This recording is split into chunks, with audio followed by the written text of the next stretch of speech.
Terima kasih saudara, Anda kembali bersama kami dalam Mutiara Iman, meraih kesempurnaan puasa bersama dengan Ustadz Munir. Ustadz, pertanyaan selanjutnya yang membuat saya penasaran juga, bagaimana harusnya kita ini tidak hanya sekadar menahan lapar dan haus tadi, tetapi juga menjaga lisan, pikiran, bahkan hati kita. Karena rasanya kalau misalkan puasa, kita rasanya berpura-pura begitu.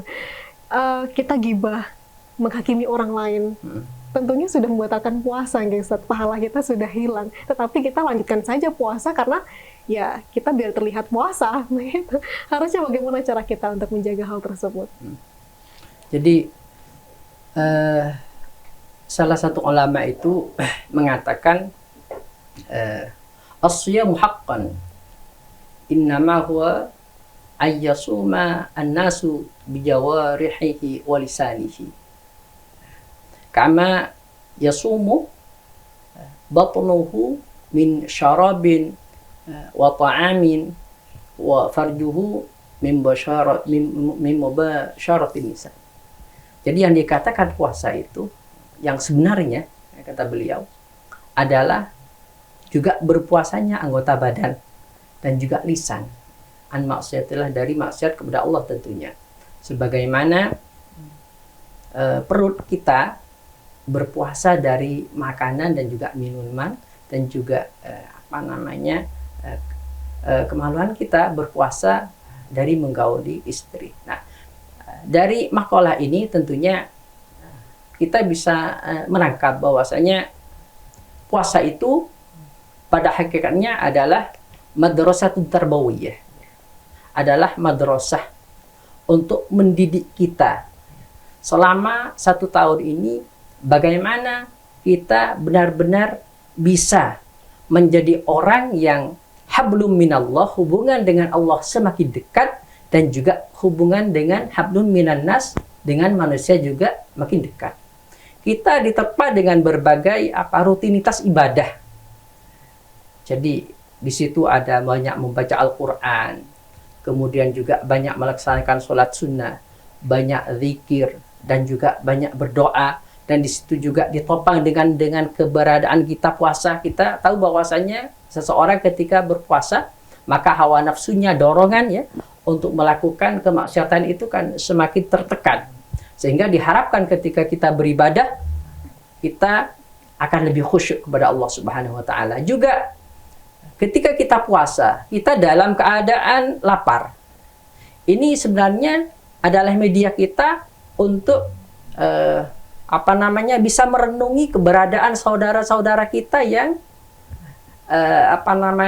yang ekonominya mungkin kurang beruntung, sehingga kita akan merasakan ternyata seperti inilah keadaan orang yang lapar, sehingga itu seharusnya bisa mengugah kita, bisa bisa mendidik jiwa kita bagaimana rahimnya atau kasih sayang kita kepada sesama, terutama orang-orang yang lemah, ini bisa meningkat.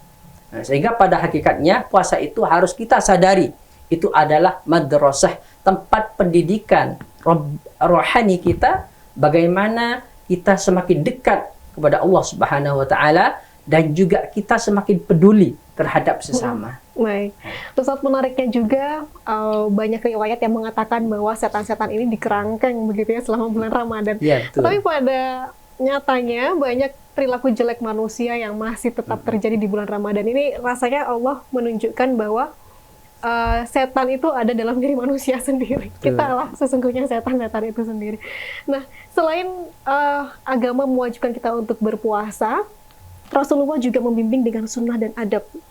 Sunnah apa yang sering dianggap sepele, Ustadz? Padahal ini justru lebih menyempurnakan puasa kita. Betul.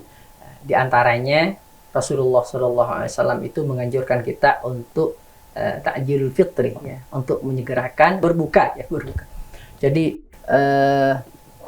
dalam sebuah hadis Rasulullah SAW bersabda, la yazalun nasu bi khairin ma'ajjalul fitrah. Manusia itu tetap dalam kebaikan selama dia menyegerakan untuk berbuka puasa. Dan juga para ulama juga mengatakan di antara hikmah kenapa kita itu dianjurkan untuk segera berbuka, Yang pertama adalah untuk menunjukkan bahwasanya agama Islam itu adalah agama yang ringan gitu ya. Agama yang ringan, agama yang mudah, agama yang tidak berlebih-lebihan. Kemudian yang kedua, di antara hikmahnya adalah untuk membedakan puasa kita dengan puasa yang yang non muslim ya, puasanya non muslim. Karena Rasulullah SAW itu pernah bersabda begini, la yazalud dinu zahiran ma'ajjalal fitrah ma'ajjalan nasul fitrah ya'nal yahudu wan nasara yuakhirun. Manusia itu tetap agama Islam itu akan tetap unggul selama orang-orang itu menyegerakan berpuasa, karena sesungguhnya orang Yahudi dan Nasrani itu mengakhirkan puasa. Ini diantaranya. Kemudian juga diantara yang dianjurkan ya, bagi kita ketika dalam keadaan puasa adalah sahur dan mengakhirkan sahur. Sahur dan mengakhirkan sahur. Rasulullah SAW bersabda dalam sebuah hadis ya, as-sahuru kulluhu barakah. Sahur itu semuanya adalah mengandung keberkahan. Fala tad'uhu, maka jangan tinggalkan sahur itu. Walau ayyajra ahadukum jur'atan min ma, walaupun hanya seteguk air. Fa innallaha azza wa jalla wa malaikatahu yusholluna 'alal mutasahhirin. Sesungguhnya Allah dan para malaikat itu bersalawat kepada orang-orang yang sahur. Bagaimana maksudnya Allah itu bersalawat? Maksudnya adalah Allah menurunkan rahmat ya kepada orang-orang yang sahur. Dan juga kalau malaikat, bagaimana yang dikatakan salatnya malaikat? Malaikat itu memintakan ampun ya bagi orang yang melaksanakan sahur itu. Dan juga di antara sunnahnya bukan cuma melaksanakan sahur, tapi berusaha untuk mengakhirkan sahur. Sebenarnya sahur itu bisa dimulai dari separuh malam ya, separuh malam sampai fajar. Nah, karena yang di sahur itu kan sebenarnya artinya adalah makan di malam hari yang dilakukan antara muntasafil lail ilal fajr, dari pertengahan malam sampai fajar. Tapi sunnahnya ketika kita berpuasa, kita sahur itu adalah diakhirkan. Bahkan ada salah seorang sahabat ya yang bertanya kepada sahabat lain yang menyertai sahurnya Rasulullah. Ditanya waktu antara Rasulullah Shallallahu Alaihi Wasallam selesai sahur sampai melaksanakan sholat, maksudnya sudah masuk sholat subuh, itu berapa? Kemudian sahabat itu menjawab sekitar kalau membaca ayat adalah 50 ayat. 50 ayat itu mungkin sekitar 2 lembar ya. Jadi ya mungkin kalau dihitung-hitung menit sekitar 5-10 menit lah gitu. Dari selesai sahur itu baru ke sholat subuh. Nah, itu bagian dari sunnah yang disunnahkan oleh Rasulullah Shallallahu Alaihi Wasallam. Jadi ada sunnah yang sesungguhnya bisa menyempurnakan puasa kita. Betul. Ada menyegerakan buka, mengakhiri sahur. Nah, mungkin yang masih berbeda di antara masyarakat Ustadz memahami waktu imsak. Imsak ini ada sekitar 10 menit sebelum azan subuh. Sebenarnya waktu sekitar itu kita tidak boleh makan dan minum atau masih boleh sesungguhnya? Imsak itu sebenarnya mimba bid'ahtiyat ya istilahnya di dalam fikih itu. Jadi hanya jaga-jaga saja. Jadi ketika imsak itu bukan berarti kita dilarang untuk makan. Jadi pelarangan untuk makan itu ya ketika sudah masuk waktu fajar, sudah subuh gitu. Sehingga ketika imsak dan kita masih megang makanan, jangan dibuang, dimakan saja gitu. Karena memang pelarangannya itu adalah ketika masuk subuh. Jadi dalam ayat itu kalau disebutkan hatta yatabayyana lakumul khaytul aswadu minal khaytil aswadi minal fajr gitu. Sampai jelas bagi kalian benang putih dari benang hitam minal fajr, dari fajar. Maksudnya itu adalah maksudnya subuh. Kalau sudah subuh, maka ulama mengatakan misalnya makanan ada di mulut kita, maka ya kita muntahkan, harus muntahkan. Karena pada waktu itu memang sudah masuk waktu kita untuk meninggalkan makanan dan minuman. Tapi kalau masih imsak itu boleh kita. Mudah-mudahan setelah ini kita lebih berhati-hati ya Ustaz. Ustaz, ini terakhir mungkin secara singkat, jika memang Ramadan ini adalah sebuah ujian, Dan kelulusannya ini sebenarnya apa yang menjadi indikator bahwa kita bisa lulus dengan baik setelah bulan Ramadan? Baik. Ulama mengatakan di antara tanda-tanda kita mendapatkan kesempurnaan puasa yang pertama adalah al-mudawamatu 'alal a'mal shalihah. Kita terus-menerus untuk menjalankan amal soleh yang telah dilakukan di bulan Ramadan. Nah, jadi misalnya kita puasa di bulan Ramadan, maka di luar bulan Ramadan sebisa mungkin lah kita untuk melaksanakan puasa juga, puasa sunnah gitu ya. Kalau kita tidak bisa misalnya puasa sittin min Syawal, 6 hari di bulan Syawal, barangkali kita bisa puasa ya al-ayyamul abyad ya. Jadi 3 hari tiap bulan. Atau kita bisa puasa Senin Kamis dan seterusnya.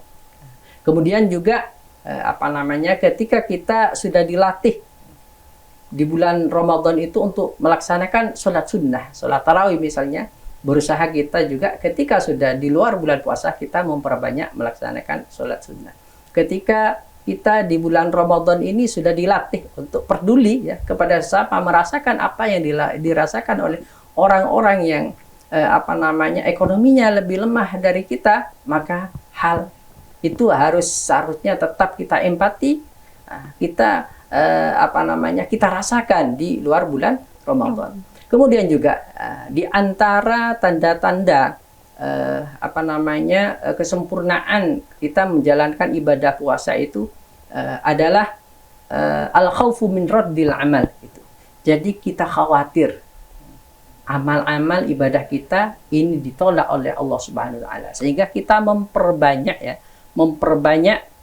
doa kepada Allah Subhanahu wa taala bagaimana ibadah yang telah kita lakukan di bulan Ramadan ini itu diterima oleh Allah Subhanahu wa taala. Makanya juga di antara kebiasaan para sahabat ketika berjumpa setelah bulan Syawal, satu sama lain itu menyapa dengan berdoa, taqabbalallahu minna wa minkum shalihal a'mal. Mudah-mudahan Allah menerima amal kebaikan kita. Nah, sekira itu. Masya Allah. Mudah-mudahan tentunya kita mendapatkan hikmah terbaik di bulan Ramadan ini, amin. Agar harapan lama tidak berulang terus di tahun-tahun berikutnya dan gagal begitu, guys.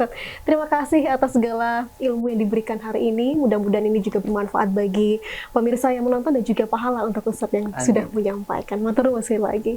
Dan pemirsa Mutiara Iman, kesempurnaan puasa bukan diukur dari seberapa kuat kita menahan lapar, tetapi seberapa jauh kita berubah setelahnya. Jika Ramadan membuat kita lebih jujur, lebih sabar, lebih lembut dalam berbicara, itulah tanda puasa kita hidup. Karena lapar itu sementara, tapi takwa itulah yang kita bawa sampai akhir usia. Akhirnya saya Pia Mediana pamit undur diri. Wassalamualaikum warahmatullahi wabarakatuh. Waalaikumsalam warahmatullahi wabarakatuh.